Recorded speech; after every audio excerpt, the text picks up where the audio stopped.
Good morning to all of you friends. मैं आपका mentor Rahul Kumar एक बार फिर से आप सबका स्वागत करता हूं अपने यूट्यूब चैनल। जैसा कि आपको मालूम ही होगा मेरे सभी स्टूडेंट को, मेरा यूट्यूब चैनल किस नाम से है? एग्ज़ाम नीति बाई राहुल सर के नाम से। ओके फ्रेंड्स, आप मुझे टेलीग्राम पे भी ज्वाइन कर सकते हो एग्ज़ाम्स नीति के नाम से। यहाँ पे मैंने लिंक भेज दिया है एग्ज़ाम्स नीति। अगर आप लिखते हो टेलीग्राम पे तो आपको मेरा ग्रुप मिलेगा जिसे आप ज्वाइन कर सकते हो। तो फ्रेंड्स, अगर हम लोग बात करें, हम एक नई सीरीज स्टार्ट करने वाले हैं। इस नए साल में हमने एक संकल्प लिया है जिसके तहत मैंने ये संकल्प लिया है कि मैं अपने सभी स्टूडेंट को करंट अफेयर्स की तैयारी करवाने वाला हूँ, वो भी बिल्कुल फ्री। और अब जैसे कि मेरे इस यूट्यूब चैनल पे पहले मंथली बेसिस पे करंट अफेयर्स की वीडियो आती थी, अब आपको डेली बेसिस की करंट अफेयर्स मिलने वाली हैं। यानी कि जैसा कि आप देख पा रहे होंगे, इसमें मैंने ये क्या लिखा हुआ है, डेली करंट अफेयर्स। तो हम इसमें डेली करंट अफेयर्स के बारे में डिस्कस करेंगे। और आज की इस वीडियो में हम लोग 1 जनवरी 2023 से सभी important related current affair discuss करने वाले हैं। ओके फ्रेंड्स, तो स्टार्ट करते हैं हम लोग बिना किसी देरी के। ओके, सबसे पहले अगर हम लोग बात करें तो हम पहला क्वेश्चन डिस्कस करेंगे, लेकिन उससे पहले मैं आपको बता दूं कि हम इसमें जो डिस्कस करने वाले हैं ना, वो सभी इंपॉर्टेंट क्वेश्चंस डिस्कस करेंगे। उसके फालतू, बिल्कुल भी फालतू के क्वेश्चन नहीं लेंगे, वो सारे क्वेश्चंस ही पढ़ेंगे हम। जैसे कि आपने देखा होगा, जितने भी यूट्यूब चैनल्स हैं मोस्टली आपको उन यूट्यूब चैनल्स में मिलेंगे, किसी में 10 क्वेश्चन, किसी में 12 क्वेश्चन। पर हमें उनसे समझना नहीं है, हमें उन्हीं क्वेश्चंस को पढ़ना है जो हमारे एग्जाम के पॉइंट ऑफ व्यू से इम्पोर्टेंट। अगर कुछ इंपॉर्टेंट नहीं है तो उसे फालतू का पढ़ के कोई ज़रूरत नहीं है। ठीक है, तो मैं इतने ही क्वेश्चन यहाँ पे आपको दिखाऊंगा, तो आप ध्यान रखना। अगर हम लोग बात करें, आपके सामने क्वेश्चन क्या पूछा है, हाल ही में बॉम्बे स्टॉक एक्सचेंज के नए एमडी सीईओ के रूप में किसे नियुक्त किया गया है? तो आप ध्यान रखना, अगर हम लोग बात करें ये किसे नियुक्त किया गया है, सुंदर रमन रामामूर्ति को। सुंदर रमन रामामूर्ति, हम अगर बात करें ये 4 जनवरी से अपॉइंट होंगे, ये चीज़ आप ध्यान रखना। अभी अगर हम, सॉरी, ये अपॉइंट हो चुके हैं, सॉरी। अगर हम बात करें 4 महीने से, यहाँ पे जो है इससे पहले अगर हम लोग समझें कौन थे, तो आशीष आशीष कुमार कुमार आशीष कुमार इसके पहले एमडी एंड सीईओ थे। ठीक है, तो अगर हम लोग बात करें इसकी परमिशन कौन देता है, मतलब कौन अपॉइंट करता है, तो आशीष कुमार की जगह पे अपॉइंट किया गया है किसको, तो सुंदर रमन रामामूर्ति को। और इसकी परमिशन किसने दी है, तो आप ध्यान रखना, इसकी परमिशन कौन देगा, सेबी। सेबी सेबी जिसकी फुल फॉर्म क्या है, securities and exchange board of India. SEBI जिसके अभी मौजूदा अध्यक्ष कौन है, तो माधवीपुरी बुच। सेबी जिसका मुख्यालय कहाँ पर है, तो मुंबई में।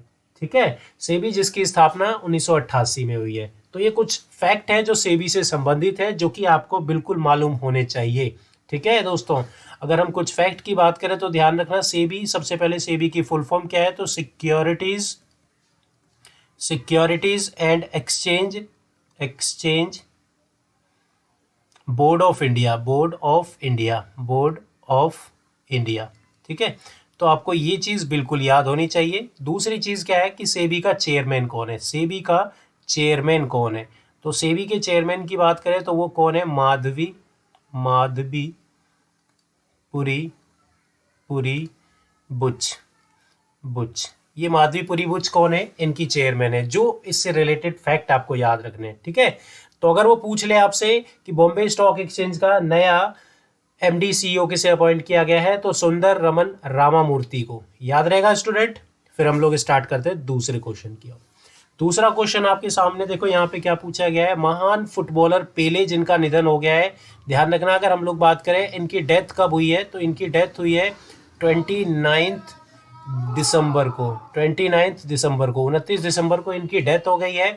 लेकिन आपसे क्वेश्चन यहाँ पे क्या पूछा गया है कि इनके जो पार्थिव शरीर है, इनका अंतिम संस्कार कब किया जाएगा, तो ध्यान रखना 2 या 3 जनवरी को इनका अंतिम संस्कार किया जाएगा 2023 में। अगर हम बात करें, ये सांतोष क्लब के में ही या इनके द्वारा ही अंतिम संस्कार की आगवानी की जाएगी, मतलब यहीं पर इनका अंतिम संस्कार होगा। 15 वर्ष की उम्र में पेले इसी क्लब से जुड़े थे और यहीं से इनकी करियर की शुरुआत हुई थी। सोमवार को राजधानी साओ पाउलो के करीब विलो बेलमीरो स्टेडियम में पेले को रखा जाएगा ताकि लोग उनका अंतिम दर्शन कर सके। ओके, तो 2 और 3 जनवरी को लोगों के लिए इन्हें खोला जाएगा ताकि लोग इनका अंतिम दर्शन कर सके। ये एक महान खिलाड़ी हैं, महान खिलाड़ी पेले अंतिम विदाई सांतो के मेमोरियल नेक्रोपोलो एक्यूमेनिका कब्रिस्तान में दफनाकर दी जाएगी। ओके, इनको दफनाकर इनकी अंतिम विदाई दी जाएगी।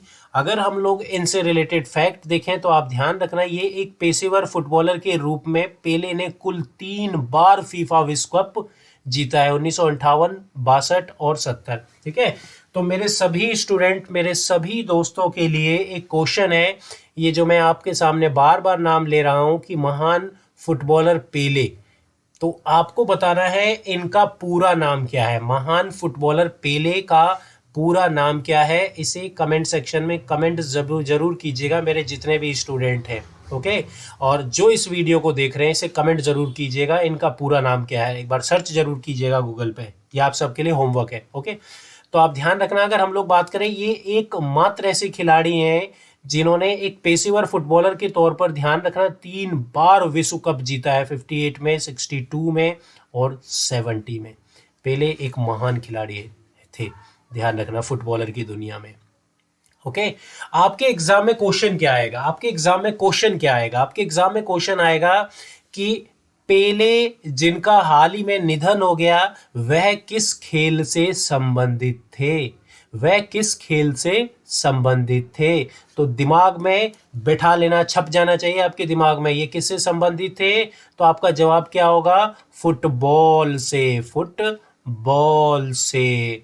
किससे संबंधित से, फुटबॉल से। तो इनका नाम याद रखिएगा, बिल्कुल फुटबॉल से संबंधित थे। ओके, इसके बाद नेक्स्ट क्वेश्चन हम लोग डिस्कस करते हैं। नेक्स्ट क्वेश्चन ध्यान रखना, अगर हम लोग बात करें, हाल ही में उत्तर प्रदेश की पहली महिला पुलिस कमिश्नर बनाई गई हैं, आपको जवाब देना है कि वह है कौन।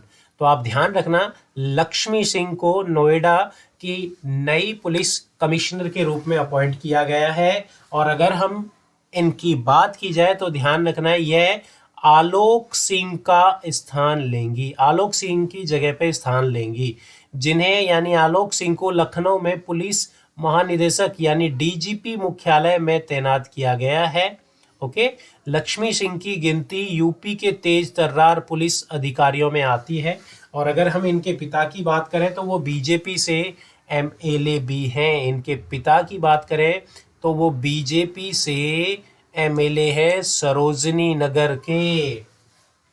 तो आप ध्यान रखिएगा, आपके एग्जाम में ये क्वेश्चन छपा हुआ है, आप ध्यान रखना, यूपी की पहली महिला पुलिस कमिश्नर कौन बनी है, यूपी की पहली महिला पुलिस कमिश्नर कौन बनी है, तो लक्ष्मी सिंह यूपी की पहली महिला कमिश्नर बनी है। ये चीज बिल्कुल याद रखिएगा, यह आपके आने वाले एग्जाम के लिए मोस्ट इंपॉर्टेंट है।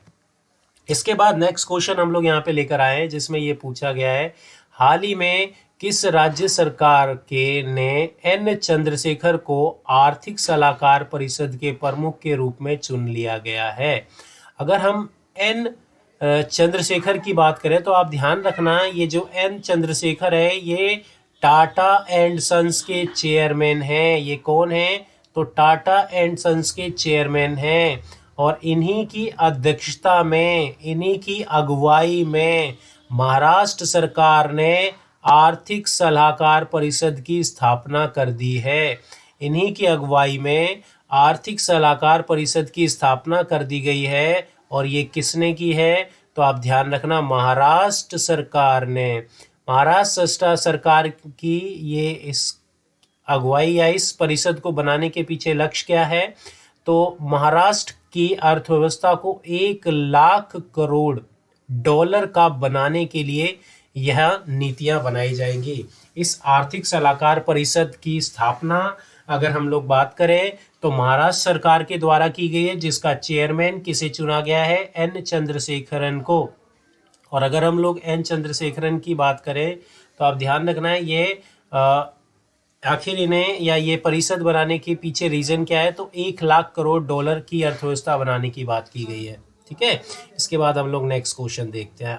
आई थिंक आपको ये क्वेश्चन समझ में आ रहे होंगे। आप ध्यान रखना, हम इनमें वही क्वेश्चन समझने वाले हैं जो कि आपके एग्जाम के पॉइंट ऑफ व्यू से इम्पोर्टेंट है। तो आप सभी मेरे स्टूडेंट और जो भी इस वीडियो को देख रहे हैं, ध्यान रखना, आज आपको एक संकल्प करना है, एक वचन देना है मुझे कि मेरी आने वाली सभी वीडियो को आप देखेंगे और मैं आपको एक वचन देता हूं कि आपके आने वाले जितने भी एग्ज़ाम हैं उन सभी एग्ज़ाम में अगर करंट अफेयर का कोई क्वेश्चन इसमें से नहीं आएगा तो मुझे बताना आप। बट शर्ते आपको कंटिन्यूसली मेरी वीडियो देखनी पड़ेगी जो कि आपके एग्ज़ाम ओरिएंटेड ही होगी। इसमें मैं फालतू के क्वेश्चन बिल्कुल नहीं डालने वाला। अगर आप कहीं और किसी और यूट्यूब चैनल को फॉलो कर रहे होंगे तो मैं कभी बिल्कुल मना नहीं करूंगा कि आप उसे फॉलो मत कीजिए। आप बिल्कुल बेशक उसे फॉलो कीजिए, बट एक बार आप इन क्वेश्चंस को ज़रूर देखिएगा। उसके बाद ही कुछ दिनों के बाद आपको ये अंदेशा लग जाएगा कि हम किस लेवल के क्वेश्चंस डाल रहे हैं, वाकई में ये इम्पोर्टेंट है आपके एग्ज़ाम के पॉइंट ऑफ व्यू से या नहीं है। ठीक है। हाल ही में भारत के दूसरे सबसे लंबे केवल स्थित 8 लेन जुआरी ब्रिज की उद्घाटन कहाँ किया गया है? तो ध्यान रखना, गोवा में अभी हाल ही में एक ब्रिज बनकर कंप्लीट हुआ है जिसकी शुरुआत 2016 में हुई थी, जो 2022 में कंप्लीट हुआ है। ये NH-66 को जुआरी नदी के ज्वारीय भाग से आगा केम और कोटरलामी के गांवों के बीच ले जाता है। यह कोंकण रेलवे ब्रिज से कुछ ही मीटर नीचे की ओर है। यह कोंकण ब्रिज से कुछ ही मीटर नीचे की ओर है। यदि हम इस ब्रिज की बात करें तो 640 मीटर लंबा पुल और दोनों की तरफ से 1320 किलोमीटर लंबी सड़कें 3 चरणों में बनाई गई हैं। 640 मीटर का लंबा पुल। इससे पहले अगर हम लोग बात करें तो ध्यान रखना, अगर हम लोग बात करें ये कहाँ बनाया गया, तो गोवा में बनाया गया। ठीक है, तो ये चीज़ आप ध्यान रखना। प्रमोद सावंत यहाँ के CM है। इसके बाद हम लोग बात करते हैं नेक्स्ट क्वेश्चंस की। नेक्स्ट क्वेश्चंस जो आपके एग्ज़ाम ओरिएंटेड है। हाल ही में किस राज्य के निजत अभियान को IACP 2022 में पुरस्कार दिया गया है? तो आप ध्यान रखना, अगर हम लोग बात करें आखिर ये निजात अभियान है क्या। निजात अभियान, छत्तीसगढ़ पुलिस का निजात अभियान काफ़ी सफल हो रहा है। इस अभियान के तहत पुलिस ने कई नशेड़ियों को शराब और ड्रग्स की लत से छोड़ने पे मदद की है। तो निजात अभियान जिसके तहत पुलिस वालों ने, छत्तीसगढ़ के पुलिस वालों ने कई शराबियों को शराब छोड़ने में उनकी मदद की है, और इसी अभियान को निजात अभियान के नाम से जाना जाता है। इसी अभियान को निजात अभियान के नाम से जाना जाता है। तो आप सभी स्टूडेंट से मेरा एक क्वेश्चन है और आप सभी से मैं सजेशन लेना चाह रहा हूँ कि भाई ये जो वीडियो मैंने बनाई है ये मैंने वन लाइनर वीडियो बनाई है। क्या इसमें आपको कोई कमी लगती है तो आप मुझे ज़रूर बताइएगा, ज़रूर सजेस्ट कीजिएगा। यदि आप चाहते हैं कि आने वाली मेरी जो वीडियो है वो वन लाइनर ना हो, वो ऑब्जेक्टिव हो, MCQ बेस्ड हो, तो आप मुझे वो भी ज़रूर सजेस्ट कीजिएगा। पर आप सजेस्ट ज़रूर कीजिएगा मेरी इस वीडियो को देखने के बाद कि मेरी वीडियो कैसी लगी आपको। अगर इसमें कोई फॉल्ट हो, कोई एरर हो तो आप वो भी मुझे ज़रूर बताइएगा। और अगर हम लोग बात करें, ये एक बार मैं फिर से आप सबसे ये बताना चाह रहा हूँ कि मेरी वीडियो में भले ही क्वेश्चंस कम होंगे लेकिन वो क्वेश्चंस आपके एग्ज़ाम ओरिएंटेड होंगे। फालतू के बिल्कुल क्वेश्चंस नहीं मिलेंगे आपको, ध्यान रखना। ठीक है, तो ये जो क्वेश्चंस हम लोग डिस्कस कर रहे थे ये हमारे एग्ज़ाम ओरिएंटेड थे। और आज की इस वीडियो में हमने 1 जनवरी से रिलेटेड सभी इम्पोर्टेंट करंट अफेयर्स देख लिए हैं। आप बस इन क्वेश्चंस को एक बार सही से रीड कर लीजिएगा। इसकी PDF में आपको टेलीग्राम चैनल पर मिल जाएगी, जो टेलीग्राम चैनल एग्ज़ाम्स नीति के नाम से आपको मिलेगा। टेलीग्राम पे जैसे ही आप एग्ज़ाम्स नीति सर्च करेंगे तो आपको ये चैनल मिल जाएगा। और आप मेरे YouTube चैनल को भी सब्सक्राइब मत करना भूलिएगा, जो कि लिंक तो यहीं पर ही है। किस नाम से? एग्ज़ाम नीति बाय राहुल सर के नाम से मेरा YouTube चैनल है। ओके फ्रेंड्स, तो मेरे YouTube चैनल को सब्सक्राइब कर लीजिएगा ताकि मेरी कल आने वाली या नेक्स्ट आने वाली वीडियोस की नोटिफिकेशन आपके पास आए। इसके लिए आपको बेल आइकन को भी प्रेस करना पड़ेगा। Okay friends, bye bye. आज की 1 जनवरी की जो वीडियो है वो हमने अपलोड कर दी है। आप सभी मेरे YouTube चैनल पर जाकर इसे ईजीली देख सकते हैं।